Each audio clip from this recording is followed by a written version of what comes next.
আসসালামু আলাইকুম। আমার ডিভোর্সের পরে আমার স্বামী আমার হাতে একটি চিঠি দিয়ে বলে, এই চিঠিটা তুমি রাখো, আজ থেকে ঠিক 6 মাস পরে গিয়ে এই চিঠিটা তুমি পড়বে। তো তখন আমি তাকে জিজ্ঞেস করলাম, আপনি যখন আমাকে জোর করে ডিভোর্সই দিচ্ছেন, তো এই চিঠি নিয়ে কি করব? আমি আর এই চিঠি লাগবে না।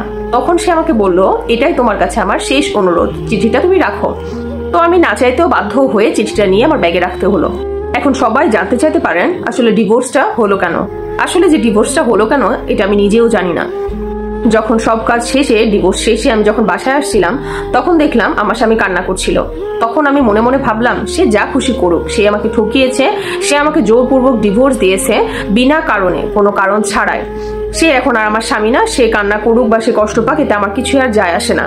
আজ থেকে ঠিক 4 বছর আগে তাকে আমি ভালোবেসে বিয়ে করেছিলাম। সে যে আমাকে এইভাবে ঠকাবে, এইভাবে কষ্ট দিবে, সেটা কখনো কল্পনা করিনি। যখন আমি বাসায় ঢুকলাম, তখন আমার বাবা মা, ভাই বোন, ভাবি সবার নজরটা না এরকম ছিল, দেখে মনে হচ্ছিল আমি একটা বড় অপরাধী। তারা আমাকে কোনোভাবেই ভালো চোখে দেখতো না।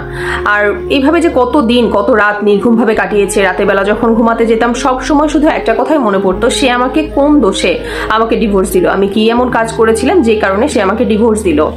এইরকম ভাবে কাটতে কাটতে আসলে আমার ডিভোর্সে 1 বছর চলে গেল। তখন হঠাৎ করে একদিন আমার সেই চিঠিটার কথা মনে পড়লো। আমি সেই চিঠিটা নেওয়ার জন্য যে ব্যাগে চিঠিটাকে রেখেছিলাম, ঠিক ওই ব্যাগেই কিন্তু চিঠিটা রাখা ছিল। তখন সেই ব্যাগ থেকে আমি চিঠিটা নিলাম এবং চিঠিটা খুলে পড়া শুরু করলাম। চিঠিটাতে লেখা ছিল এরকম, আমার স্বামী লিখেছিলেন, প্রিয় মাহি, আমি তোমাকে অনেক অনেক ভালোবাসি। আমি তোমাকে ডিভোর্স দিতে চাইনি, তোমাকে ডিভোর্স দেওয়ার জন্য ক্ষমা করে দিও। আমি তোমাকে অনেক ভালোবাসি, তোমাকে নিয়ে 1000 বছর বাঁচতে চেয়েছিলাম, জীবনের শেষ নিঃশ্বাস ত্যাগ করা পর্যন্ত তোমার সাথে থাকতে চেয়েছিলাম। তুমি ওই দিনকে জানতে চেয়েছিলে তোমাকে কেন ডিভোর্স দিয়েছি। তাহলে শোনো, আমি ডাক্তারের কাছে যাওয়ার পরে জানতে পারি আমার ব্লাড ক্যান্সার হয়েছে এবং একদমই লাস্ট স্টেজে, আমাকে আর ঊর্ধ্বে 4 মাস হয়তো বা বেঁচে থাকতে পারি। এরপরে যে আসলে কি হবে জীবনের, এটা আমি জানি না। তখন না পুরো আকাশটা আমার মাথায় ভেঙে পড়লো। কি করব ভেবে বুঝতে পারছিলাম না। তোমাকে বললে তুমি সব থেকে বেশি কষ্ট পাবে, কারণ তুমি আমার জীবনের সেই নারী যে আমাকে এত বেশি ভালোবাসে। তোমাকে আমি কষ্ট দিতে চাইনি। আমার সামান্য জ্বর আসলেও তুমি রাতের পর রাত নির্ঘুম কাটাও, কান্নাকাটি করো। যদি তোমাকে আমার ব্লাড ক্যান্সারের কথা বলি, তোমার তো অর্ধেক জীবনটাই শেষ হয়ে যাবে। এই কারণে আমি ডিভোর্স দেওয়ার সিদ্ধান্ত নেই, যাতে করে তুমি আমাকে ঘৃণা করো, প্রচন্ড পরিমাণে ঘৃণা। তুমি কখনো আমার এই চেহারাটাও দেখতে না চাও। জানো মাহি, যেদিন তোমাকে ডিভোর্স দিয়েছিলাম সেদিন অনেক কেঁদেছিলাম। তুমি আমার জীবনের অনেক শখের একটা নারী, তোমাকে ভীষণ ভালোবাসি।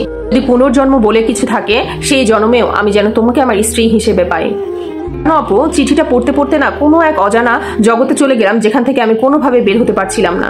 জানো আপু, আমার সব থেকে ভুল কোনটা? আমার সব থেকে ভুল, আমি যদি চিঠিটা ওই দিনকে খুলে পড়তাম, তাহলে হয়তো জীবনের শেষ কটা দিন তার সেবা যত্ন করে যেতে পারতাম, তাকে ভালোবাসতে পারতাম।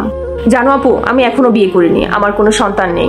বাকি জীবনটা যে কিভাবে কাটাবো সেটাও জানি না। পরিবারের সকল মানুষ প্রতিদিনই বিয়ের কথা বলে, বিভিন্ন জায়গা থেকে পাত্র আসে, ঘটকরা এসে কথা বলে, কিন্তু আমি সব সময় ওই জিনিসটাই ভাবতে থাকি। আমার স্বামীর স্মৃতি নিয়ে আমি থাকি। আমি সব সময় ভাবি, আমিও কি আরেকজন পুরুষ আসলে তাকে আপন করে নিতে পারবো?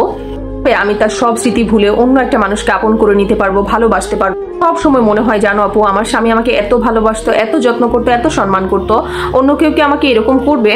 তখন যে গল্পটি শুনছিলেন, এটা একটা বোনের গল্প। আমরা মানুষরা বড়ই অদ্ভুত, আমরা কাউকে না জেনে না বুঝে ভুল বোঝা শুরু করে দিই। আমাদের উচিত অপর প্রান্তের মানুষের মনটাকেও একবার বোঝা। সকলে ভালো থাকবেন, আল্লাহ হাফেজ।